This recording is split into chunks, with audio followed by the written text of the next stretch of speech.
deep dive into the world of the stars. So today we're asking, which one are you, red or blue? Myself, I am neither, and neither is Josh, because our votes don't count. But today, Josh, we are going to be talking about the people in the public eye and their political views. Now, I've just been having a look through some of them. Quite shocking, some of them, and also some of them I absolutely get it. So why don't you start us off? You know a lot about this. You're getting ready to talk lots about this over the coming week. Who is for you Trump's biggest supporter? Okay, so Trump's biggest supporter, quite a surprising endorsement we had in the form of 50 Cent, actually, who tweeted about Biden's proposed tax proposals, talking about a potential 60 or 62% rise in the states of California and New York, amongst other tax rises. And 50 Cent basically acknowledged the way the race kind of dynamics in the US, but says, yes, there is this, but I want my money. I care about my money, and therefore I'm voting Trump. And he encouraged others to also vote Trump. He's also got endorsements from the likes of Ice Cube, Kid Rock, and then, of course, the usual Republicans like Dennis Quaid, and, of course, Kirstie Alley, who has been tweeting in support of Trump and has received a lot of backlash because of this. Do you want to know who's on the Biden team? Well, can we stay on to 50 Cent for a second? Because, I'm reading recently that he has retracted his support for Trump. So he never liked Trump, apparently. Well, I got to tell you, because the Trump campaign, I mean, in his original tweet, he did say, vote Trump. Oh, yeah. It was all about the Biden tax things. But a tweet here on October 25th said, "What? Another spin? F Donald Trump, I never liked him. For all I know, he had me set up and had my friend Angel Fernandez killed, but that's history. Lol." That's what he said.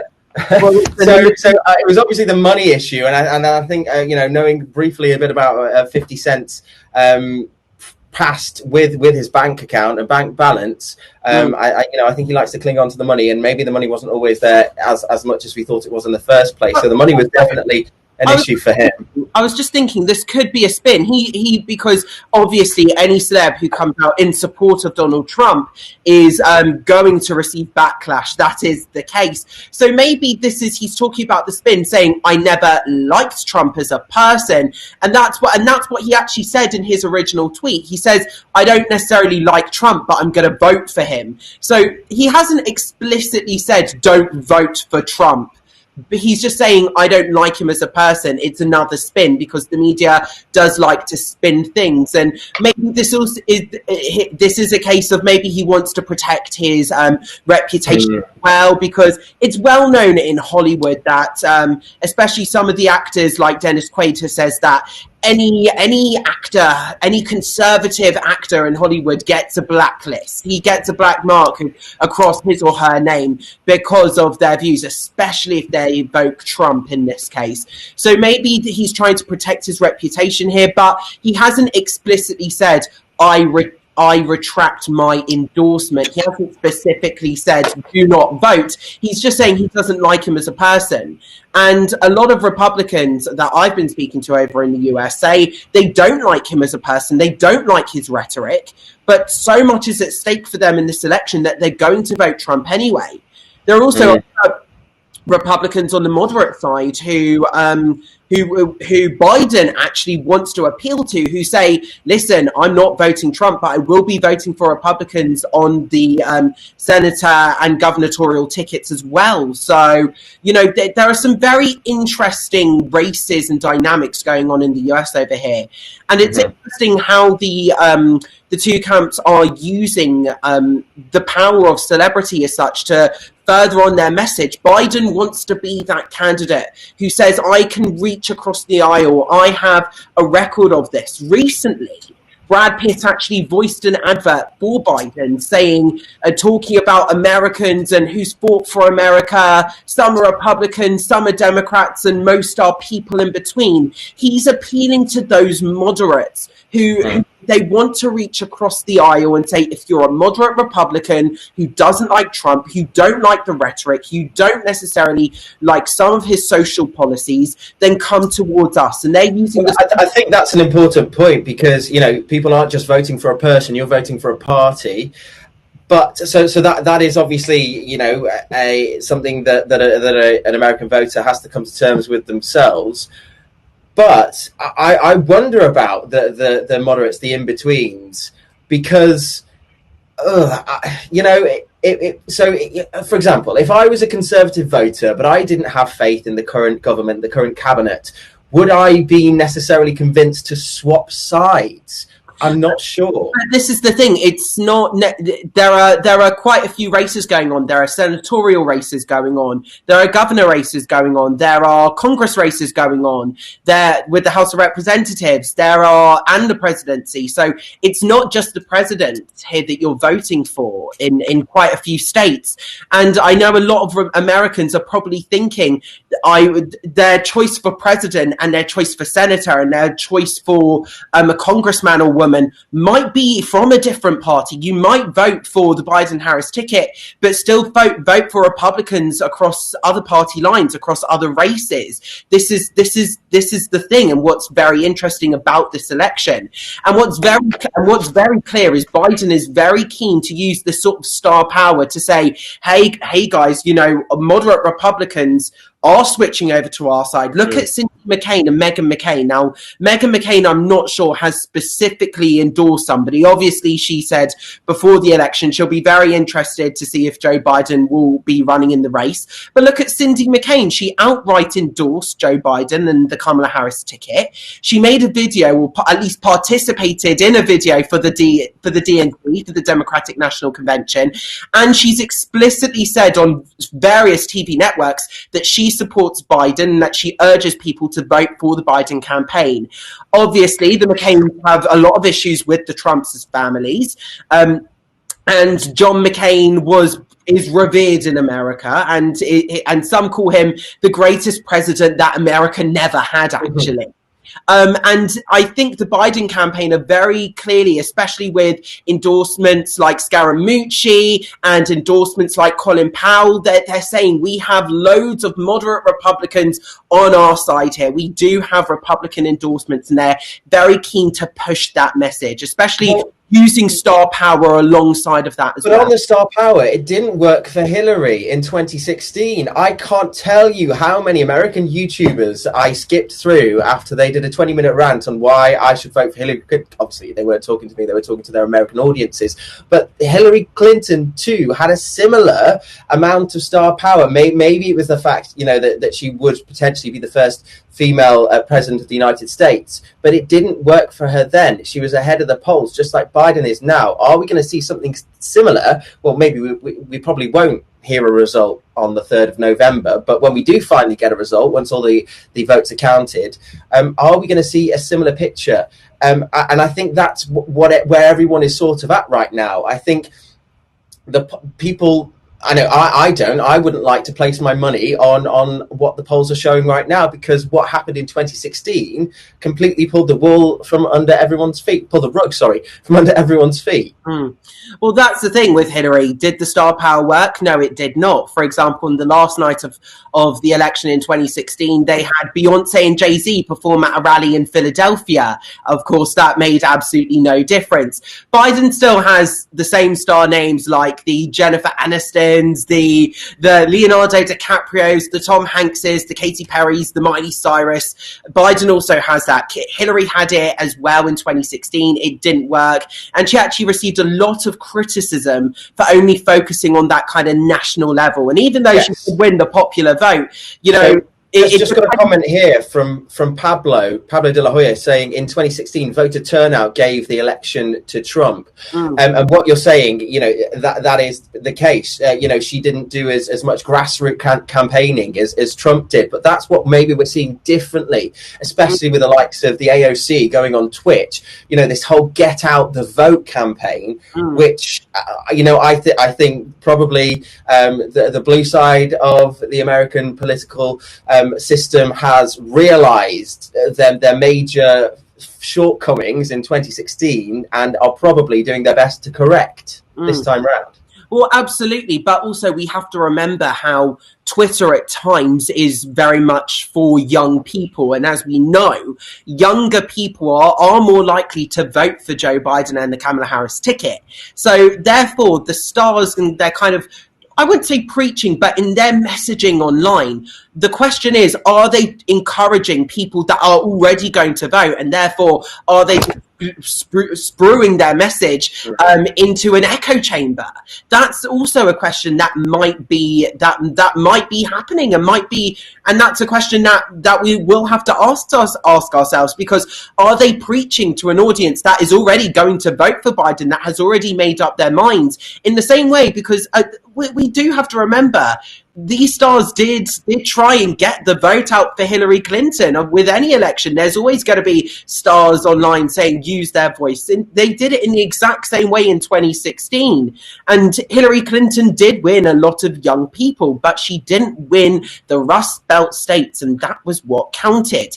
And this is the thing. We know that the big metropolitan cities are more likely to vote Democrat. Even in a state like Georgia, we know that the Atlanta counties are far more Democrat than the Republican suburbs. And we know that a lot of social media users come from these big cities. However, in order to win the election, you need to reach the suburbs. And that will be the main kind of question that we're asking ourselves, is the celebrities with all their followings and all their reach, are they being followed by the people in the suburbs? Are they being followed by the people that actually matter, the swing voters that are needed to be won in this election?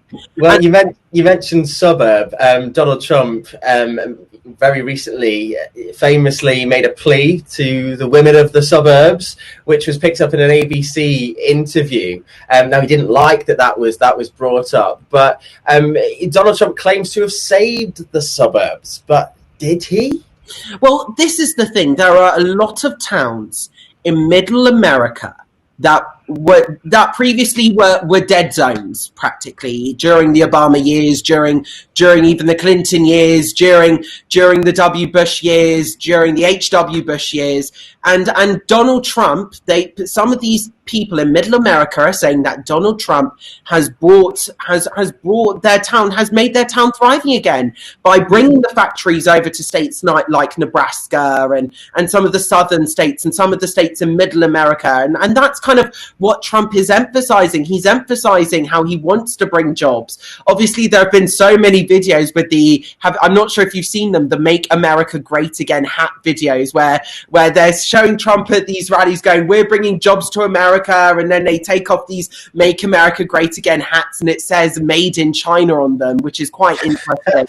But the thing is, Trump is claiming that he brought back jobs, and before COVID, he's claiming that the economy was at an all-time high, and he wants to be the man for middle America.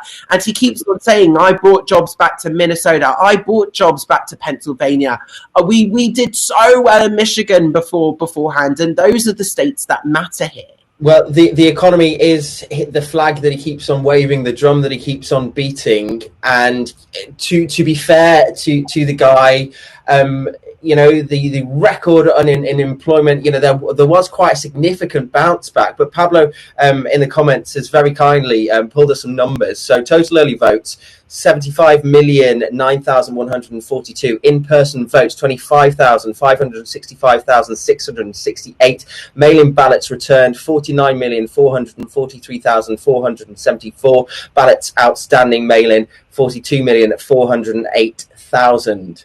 I'm very good at reading numbers. Yes, so obviously what we've seen there is much more voting going on. I've got an article here that already, a day ago, people have voted 50% of the total ballots cast in 2016. So maybe it's not going to be a similar situation, but it definitely does feel like this. It definitely feels, in hindsight, a bit like Groundhog Day.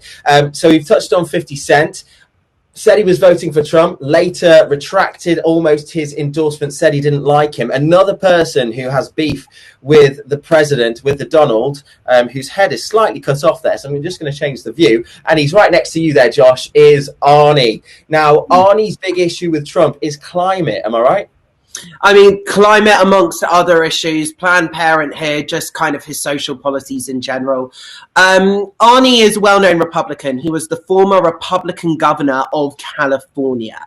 So he has deep ties to the Republican Party. His daughter, Catherine Schwarzenegger, has also been rumored to be Republican, as well as Catherine's husband, Chris Pratt, who we spoke about this last week. I think the backlash of Chris Pratt for his alleged conservative views.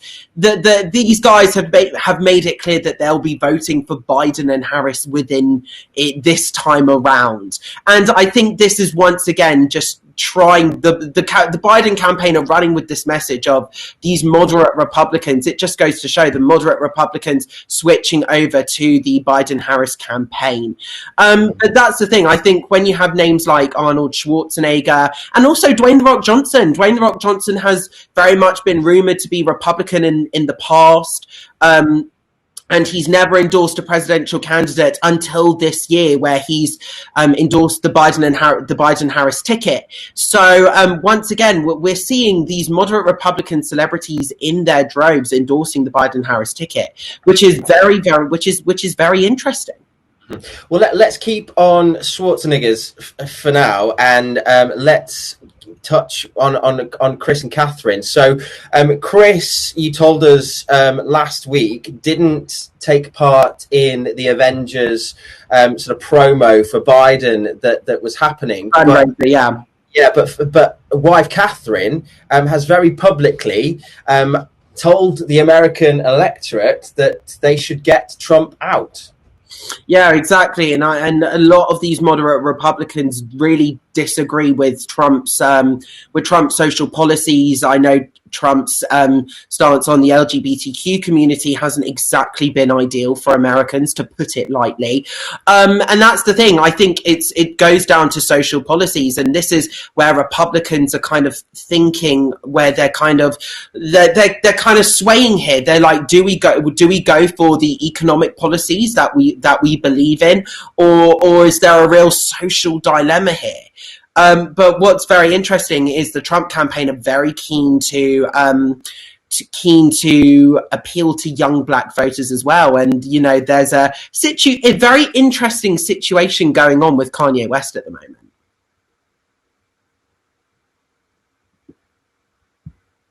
Oh, I can't hear you, Jamie.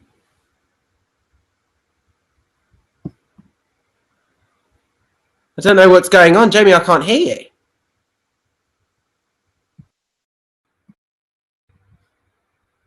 Well, I'm just going to talk a tiny bit about... Oh, there you are, you're back.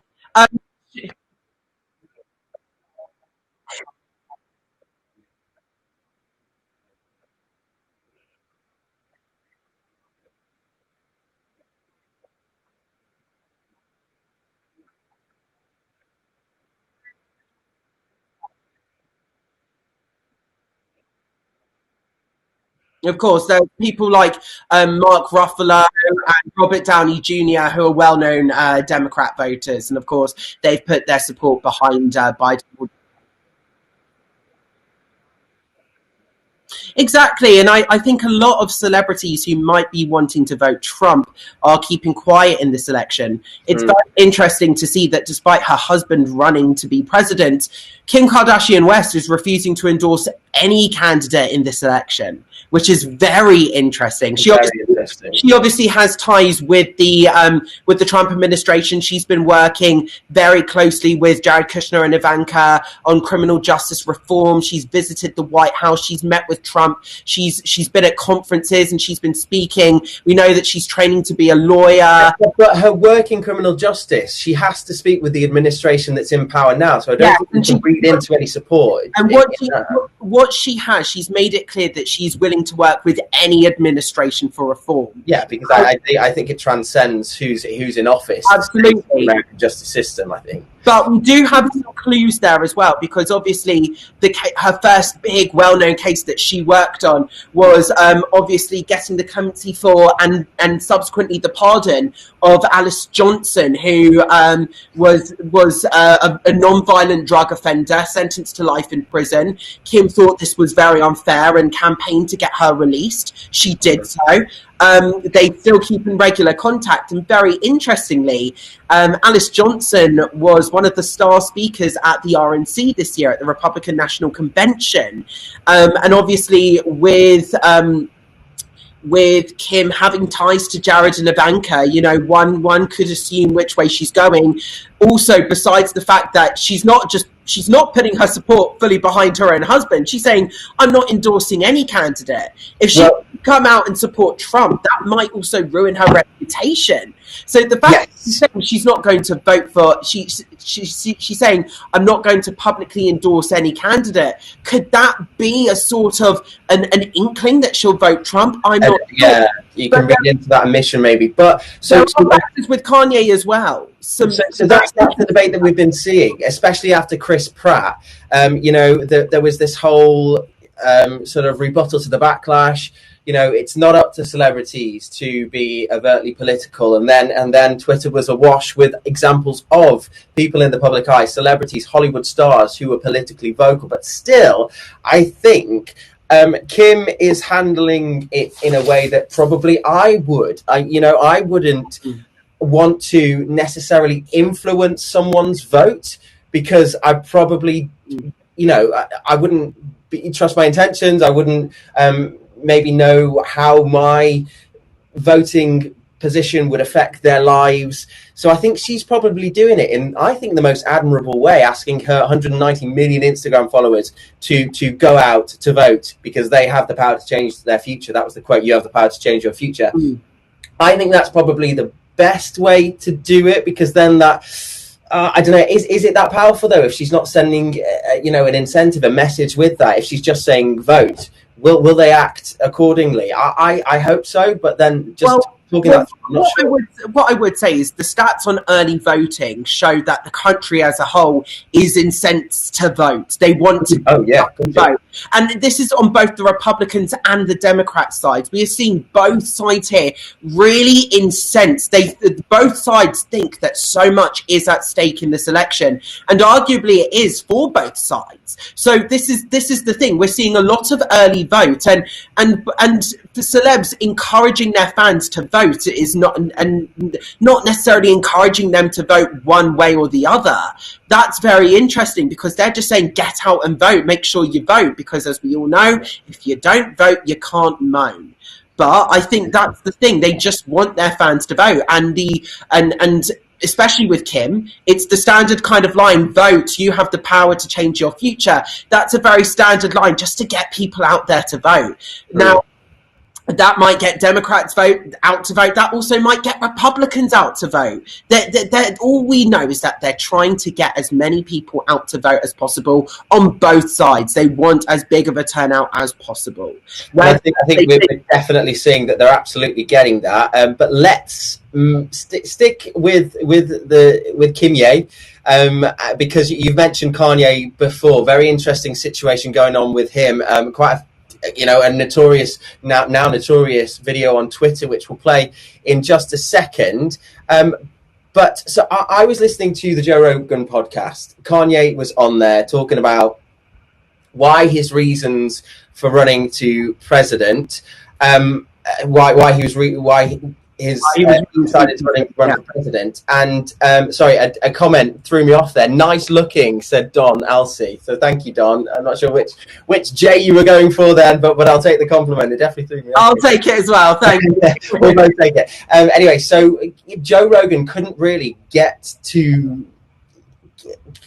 Kanye to explain himself in a way that most people would understand. I don't want to, because I think it's a very, he's being driven by his religion, by his faith. He's saying that God is telling him to run for president. God is telling him that he is the perfect person to lead the free world, as he said it. But at least, Joe Rogan's quite a sort of straightforward guy. They call him Bro-pra, the Oprah of bros, and you can trust Joe Rogan to sort of give a good interview, to really cut to the detail and to not listen to a celebrity, because he's quite a big, he's at the top of the podcast world. He's a big deal, so he can sit across from someone like Kanye and say, but why? And he tried a few times, but then Kanye obviously talks in this massive soliloquy. He's a great orator, I think.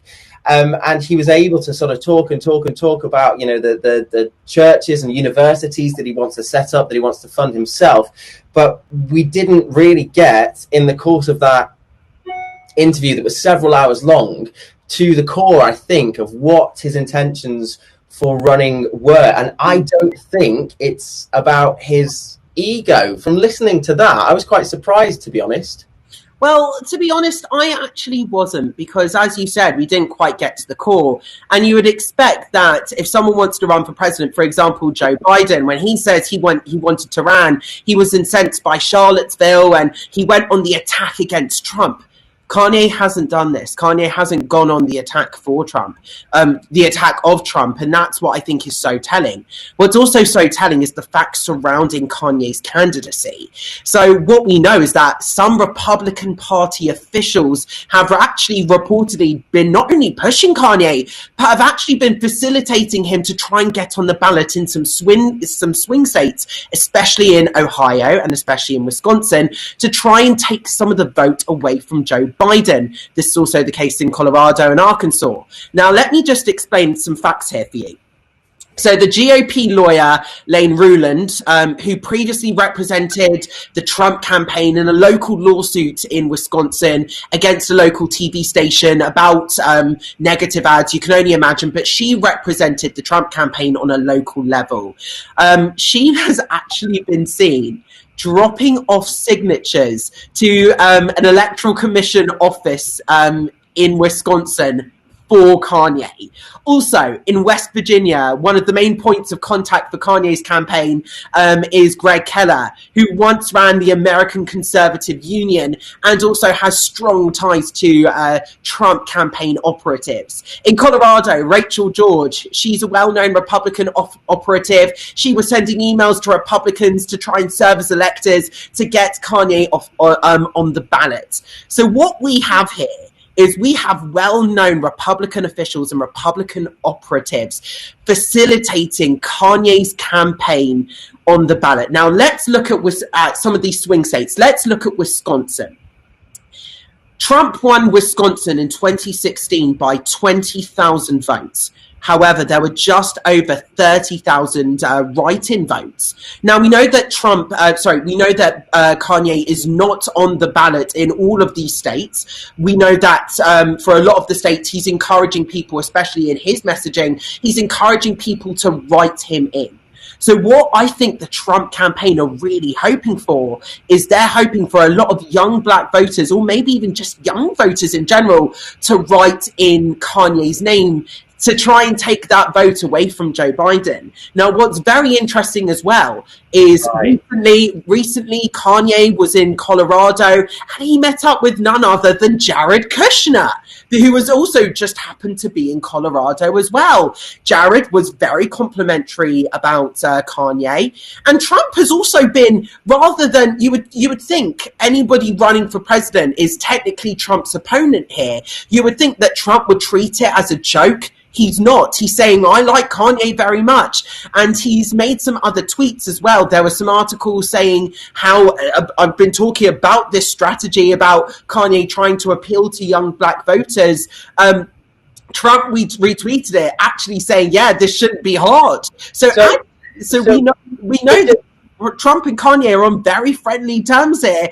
And rather than treating Kanye as a joke, Trump's effectively giving almost, not quite, but nearly a seal of approval. But so if that's going to do what they want, if that's going to take away voters from Biden to then vote for Trump, I'm not sure that would sit right with Kanye. After listening to him, he considers a Planned Parenthood, a genocide of Afro-American babies.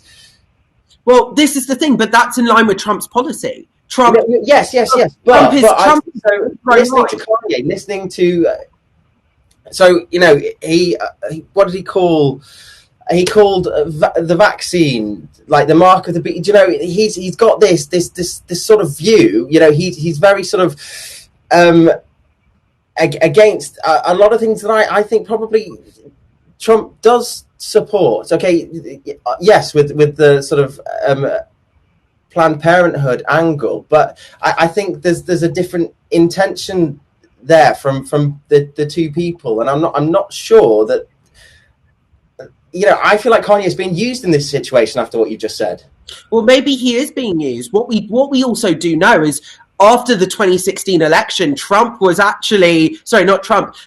was actually a supporter of Donald Trump. He met Trump in the White House. Yeah. I mean, in the picture that we've got here, Make again hat. Exactly. We see just there. So maybe Kanye is being used. Listen.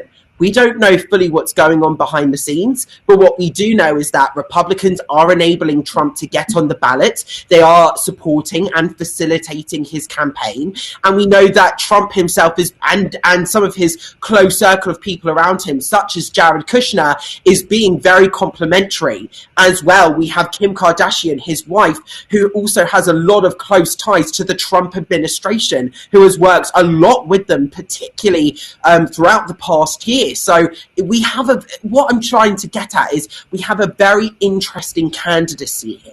And especially some of Kanye's recent social media videos, we've seen voters basically declaring a lot of their support for Kanye, or at least their scripted support for Kanye. But again, a lot of these people are young. So we see Kanye trying to appeal to an audience, and Trump knows that Kanye might take some of the vote away from Biden. And the funniest thing, other celebrities are catching on. Very recently, Jennifer Aniston recently spoke out saying she was worried seeing Kanye West on the ballot and implored people not to vote for Kanye. So it does show that some of the big Democratic celebrities aren't treating this as a joke, and they realize that some of this Biden vote might be taken away from by Kanye. That's something that I hadn't read into. So thanks for bringing that to my attention. I hadn't even thought of that. Z-Dog here says Kanye is a joke, and watch the Rogan Kanye interview. Yeah, we touched on that briefly when we started talking about Kanye. But just before we move off Kanye, I want to show you this video from was it last week when Kanye thought that he was ahead in the polls in Kentucky.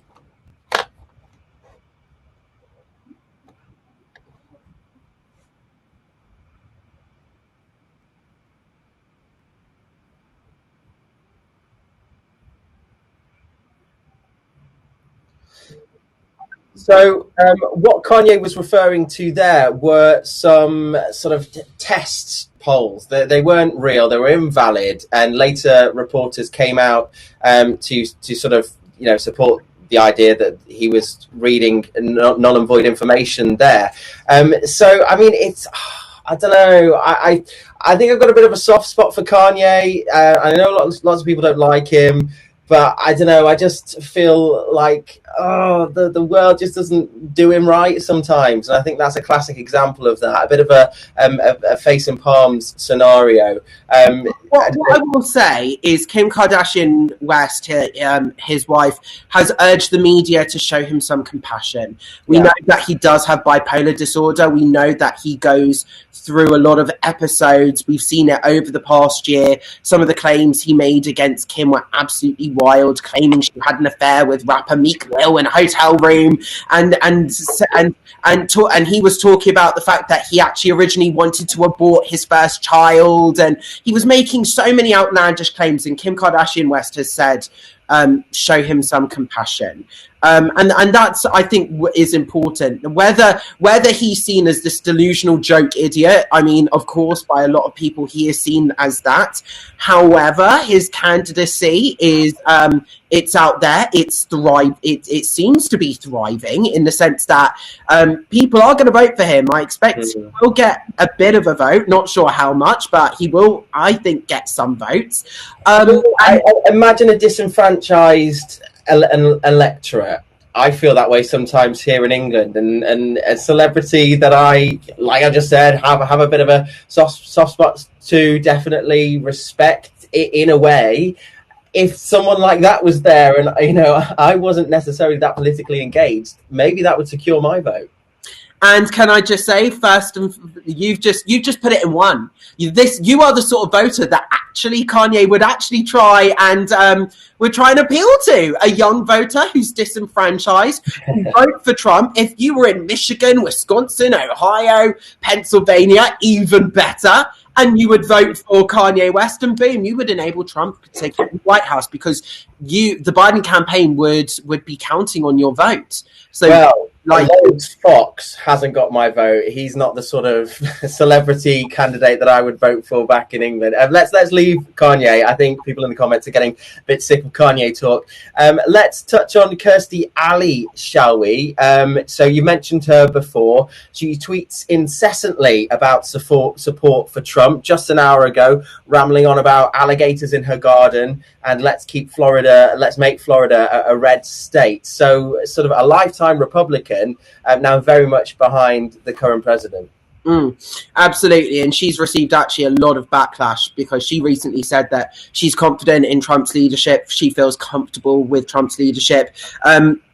She actually quite recently went on Sean Hannity's show on Fox News, doubling down on her support for President Trump. So that's the thing as well. And a lot of the backlash on Twitter, I was also thinking, doing my research into that might not actually go down well with maybe some suburban housewives who are thinking about voting for Donald Trump as well. Yeah, because Kirstie Alley's got she's got quite a strange relationship with the media and a public perception, hasn't she? Yeah, absolutely. And her association with Scientology obviously doesn't help. And she actually addressed this on Sean Hannity's show. She said the first thing that people think of about me is that I'm a crazy Republican Scientologist. And, they don't know me. They don't know my story. They don't know why I'm supporting the Republican Party. So don't judge me. But this is my support. And she's not the only person she's not the only person to support Donald Trump like that as well. We know that former Clueless actor Stacey Dash is a very vehement supporter of Donald Trump. Calls herself a woman for Trump.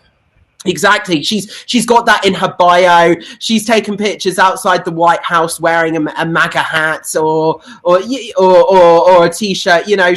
She's a big supporter of Donald Trump.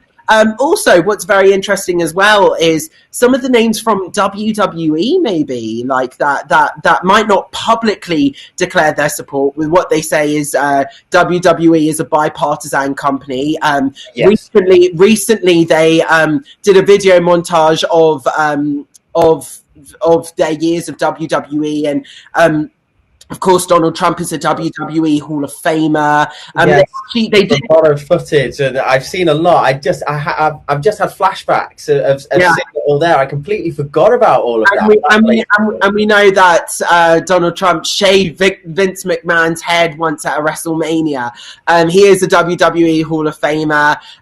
Also, Vince McMahon's wife, Linda McMahon, is a staunch Republican and was also within the Trump administration, was the administrator of small businesses. She now also works for the Trump re-election campaign and is also a chairwoman for a pro-Trump super PAC. We've also seen a lot of pictures of the extended family, which includes Triple H and Stephanie McMahon and their extended family within the White House, in the Oval Office, posing with Donald Trump there.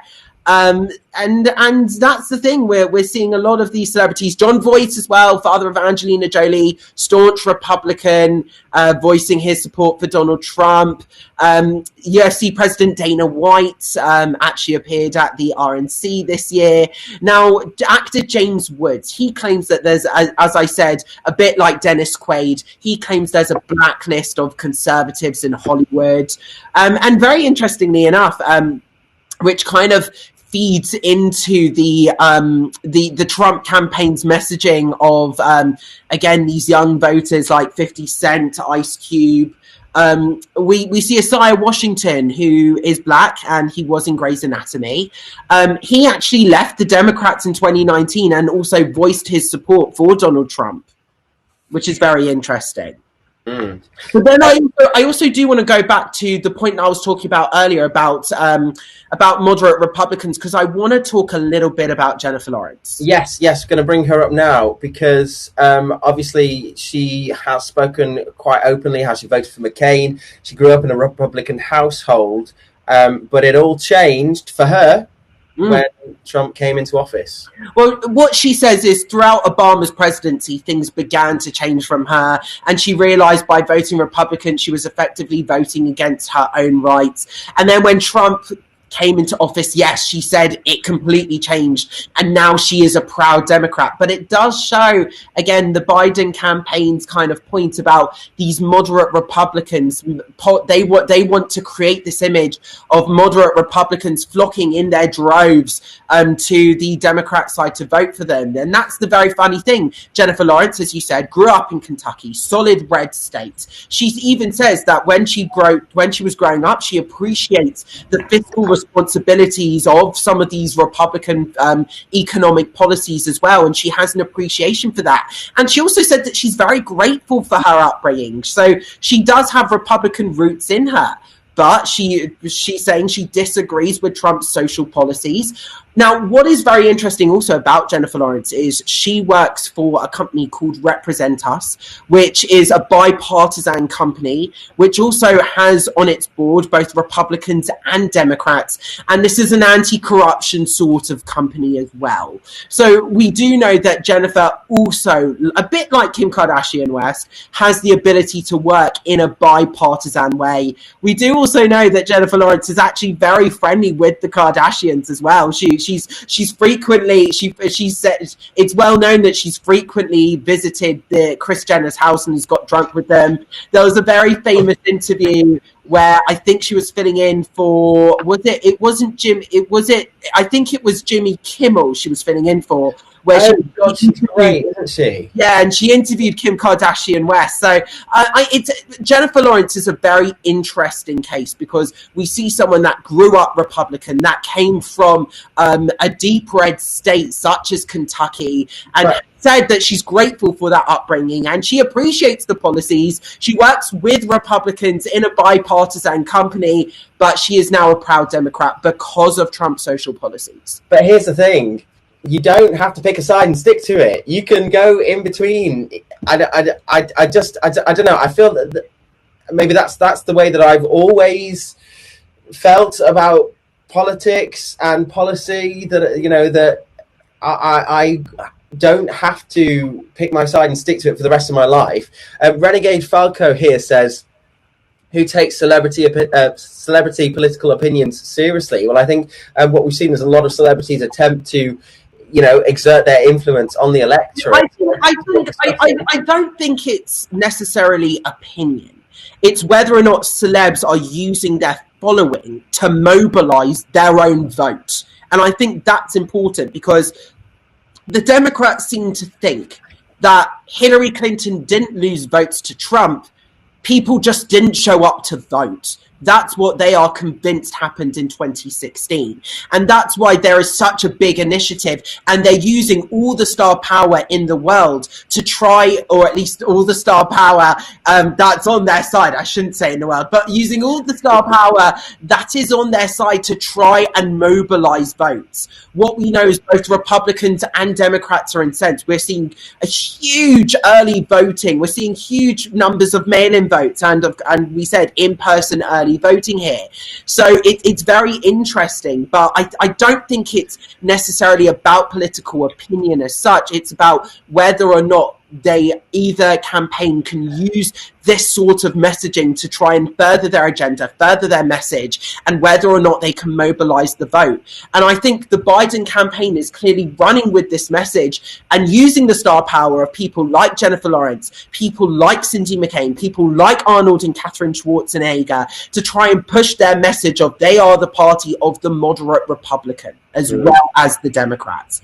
And this is what's also what's interesting as well is the way Joe Biden has conducted himself in the debates, because when Trump has made these accusations of you are the party of AOC, you are the party of Elizabeth Warren, if you get into power, you will be controlled, you will be a puppet for the far left of your party. And when Joe Biden has responded saying, no, you're not running against AOC, you're running against Joe Biden, I think he's trying to emphasize once again, he's trying to get that moderate vote, because he knows that the far left aren't going to vote for Donald Trump.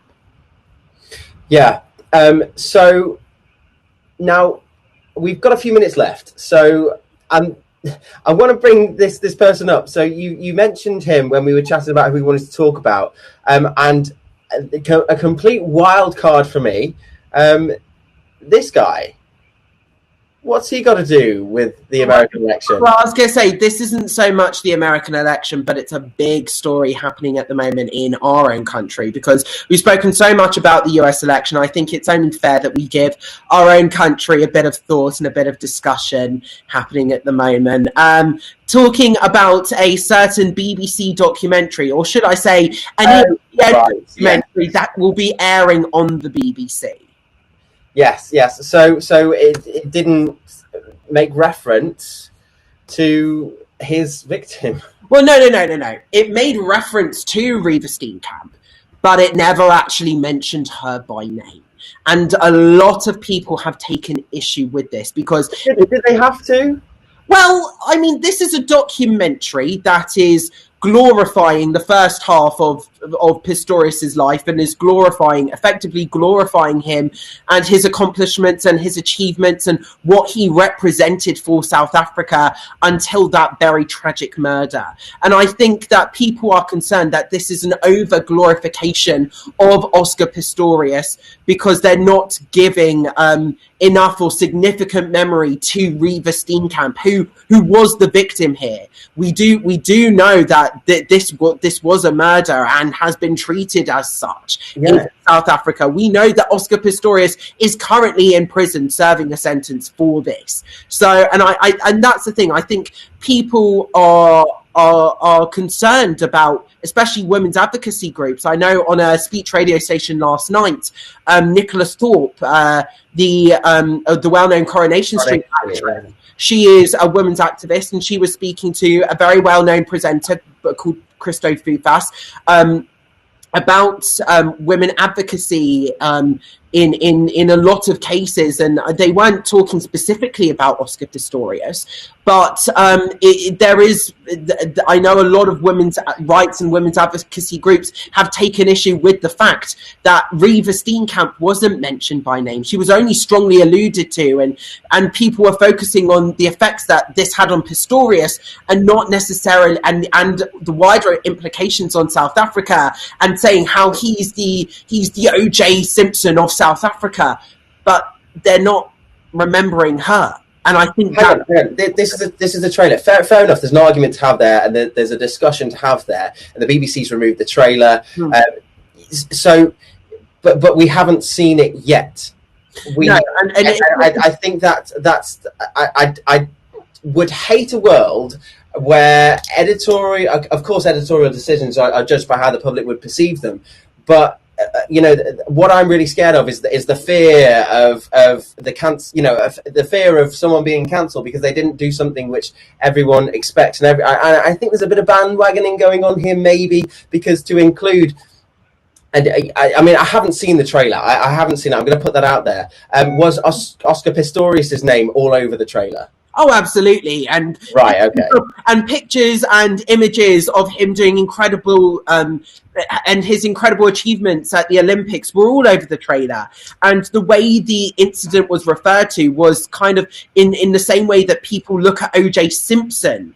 But at the same time, when you think of O.J. Simpson, you have to think of Nicole Brown and Ronald Goldman as well. And if we look at, for example, Ryan Murphy's series, The People, American Crime Story, The People versus O.J. Simpson, we see the effect that this had on Nicole Brown's friends and also on the Goldman family. And they were careful to show both sides of things, both OJ sides and the victim side of things. And I think that's what people are worried about. People are worried that this is just going to be a documentary on the rise and fall of Oscar Pistorius without any sort of mention or remembrance of Reeva Steenkamp in it at all. So here's the thing, though. Very quickly, as you said, we haven't seen the documentary, but what we do know is that this wasn't necessarily a BBC documentary. This was a documentary actually commissioned for ESPN that is going to be shown on the BBC. And this is what people are criticising, because there is an argument out there that the BBC is out of touch with a lot of the public at the moment. And there is a very strong argument out there for that. And we're not going to get into that now. But if this was a trailer that was compiled by the BBC, I think this is why also the BBC have decided to pull the trailer, is because it's not a good reflection on them. Listen, there is a huge market for true crime. We know that. True crime stories have brought masses of audience to podcast platforms that never downloaded a podcast before. And also, forget a broadcaster that I recently worked for sells most of their airtime to CBS Reality, who pump out documentaries about killers. And yes, there is little light shown on the victim and the story of the victim. So this is a convention in the media. So maybe this is a turning point that we're getting to. Maybe when we finally see something like this, purportedly coming from the British state broadcaster, maybe that will now cause or begin the discussion on how the weighting of the story is maybe in favor of the wrong person in these sorts of documentaries. Well, yes and no, but we're seeing a lot of stuff on Netflix as well.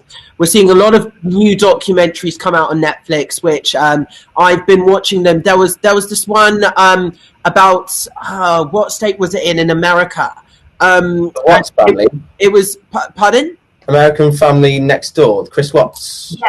Yes, it was, and there was a lot of emphasis on the victims in that. We see, for example, Killer Women with Piers Morgan as well, and they're incredibly popular in this country, those documentaries. And again, that's showing all about the case, and it's showing and it's discussing and it's making reference to the victims and their families, and it shows interviews with the victims' families, and it shows footage of the trial, and it gives an impact of the after effects. That's not the kind of emphasis on this documentary, and that's why I think it was so controversial, is that we haven't seen the documentary. And we haven't seen the documentary. I'm just suspicious that this is just more BBC bashing, unfortunately. It could be. However, the trailer was basically a celebration and a telling of the fall of Oscar Pistorius without really mentioning the victim properly.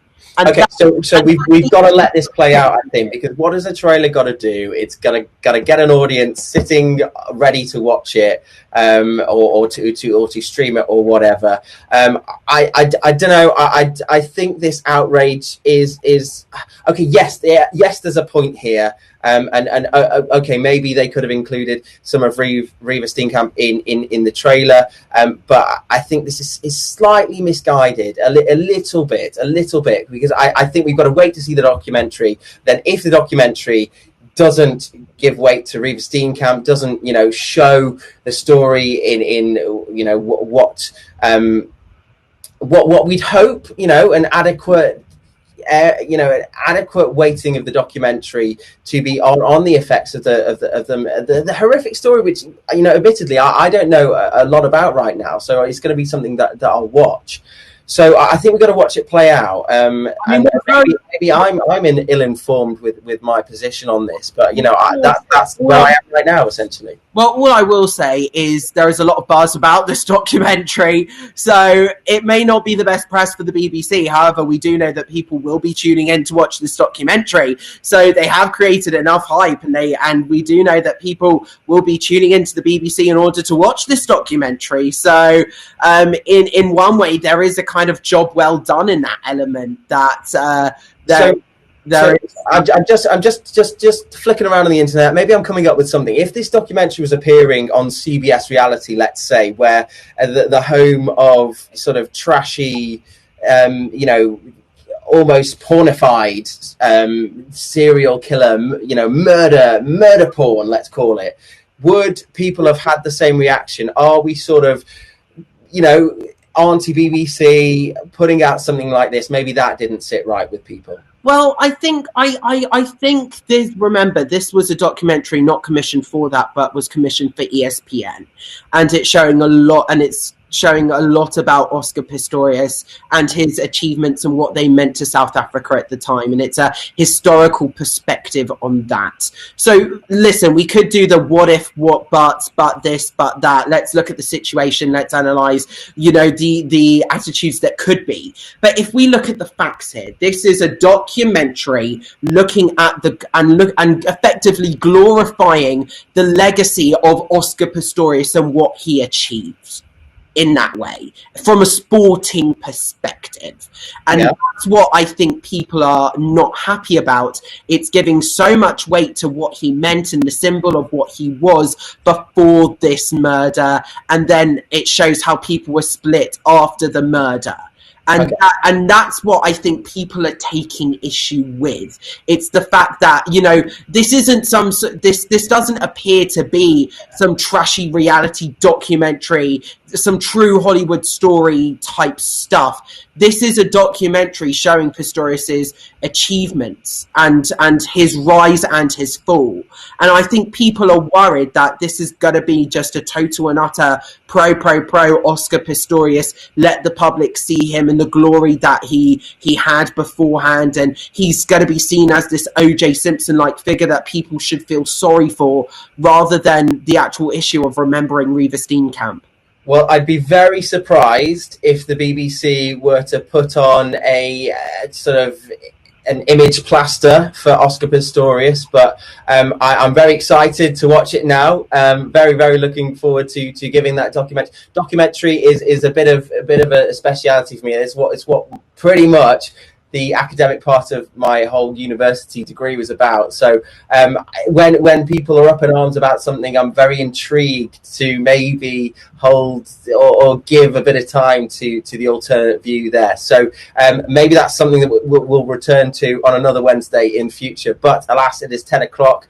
My blood sugar is dropping. My phone is telling me right now. So we must leave it there. But Josh, an interesting discussion as ever. Thanks to everyone who is watching along. Be sure to follow myself and Josh on social media everywhere.